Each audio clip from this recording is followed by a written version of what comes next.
Hello दोस्तों, work and time से हमें क्वेश्चन दिया गया है और क्वेश्चन कह रहा है A is 40% more efficient than B.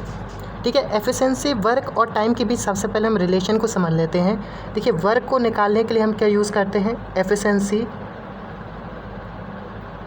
में मल्टीपल कर देते हैं टाइम का।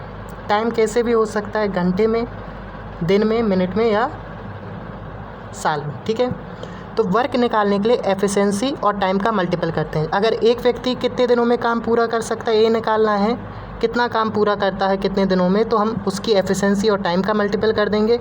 लेकिन अगर एक से ज़्यादा लोग हो जाएं तो उनकी एफिशिएंसी ऐड कर लेते हैं। अगर 2 लोग हैं तो दोनों की एफिशिएंसी ऐड करके उनके टाइम में मल्टीपल कर देंगे। ओके, अब यहाँ कहा जा रहा है A is 40% more efficient than B. तो बी की एफिशिएंसी अगर हम लेट कर लें कितनी है, 100, तो ए की एफिशिएंसी अपने आप ही हो जाएगी कितनी, 140। इसको और सिंपल कर लेते हैं और इन दोनों को काट लेते हैं, तो इन दोनों का एक रेशियो बन जाएगा एफिशिएंसी में, ए की एफिशिएंसी का बी की एफिशिएंसी के साथ। तो वो कितना हो जाएगा, काटेंगे तो कितना कट जाएगा, 7 और एक कट जाएगा 5 बार।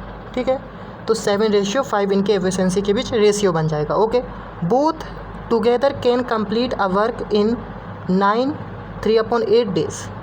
तो 9 ऑफ 3/8 डेज में वो कितना काम पूरा कर सकते हैं, पूरा एक कोई वर्क होगा उसको पूरा कर सकते हैं। तो ए की एफिशिएंसी हो गई कितनी, 7 और बी की हो गई 5।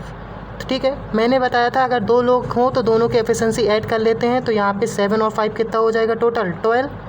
ओके, और इनका टाइम कितना दिया गया है, ए दिया गया है, तो इनका मल्टीपल करते हैं, 9 8 72, 3 + 75/8। ठीक है, इसको 4 से काटते हैं तो 2 और 3, इन दोनों का मल्टीपल करेंगे तो 225/2 आ जाएगा हमारे यूनिट वर्क। ठीक है, तो ये टोटल हमारा वर्क है कि जो कि इन दोनों ने मिलकर पूरा किया होगा। ठीक है, वो काम हमें अब मिल गया। अब आगे क्वेश्चन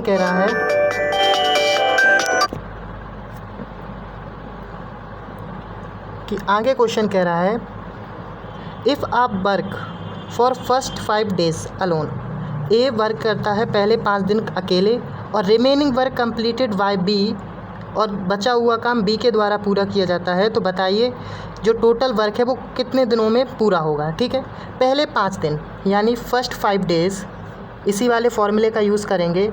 तो पहले 5 दिन कौन काम कर रहा है, ए, तो ए की एफिशिएंसी कितनी यूज़ हो रही होगी, 7, और कितने दिन वो काम कर रहा है, 5।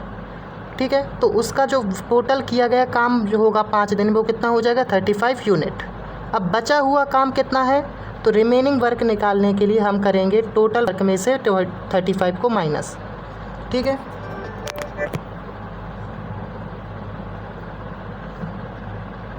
तो ये आ जाएगा 225 - 70, तो ये आ जाएगा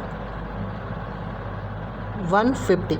ओके, अपॉन 2, और 150 में किससे डिवाइड कर दें, डिवाइड कर देंगे 2 से, तो आ जाएगा 75 यूनिट वर्क। ठीक है, तो रिमेनिंग वर्क कितना बचा हुआ है, 75। अब रिमेनिंग वर्क जो बचा हुआ है वो कितना है, 75, और वो किसको पूरा करना है, बी को।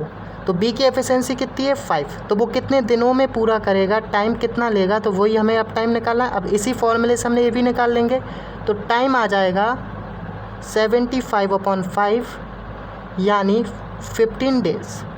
ठीक है, तो अब टोटल काम कितने दिनों में पूरा हुआ, पहले 5 दिन तो ए ने किया और दूसरा बी ने 15 दिन किया, तो इन दोनों ने मिलके कितना हो कर दिया, 20 दिनों में पूरा काम कंप्लीट कर दिया, लेकिन अलग अलग किया, इकट्ठा नहीं किया। ओके, तो कितना आंसर हो जाएगा, 20, ऑप्शन नंबर डी।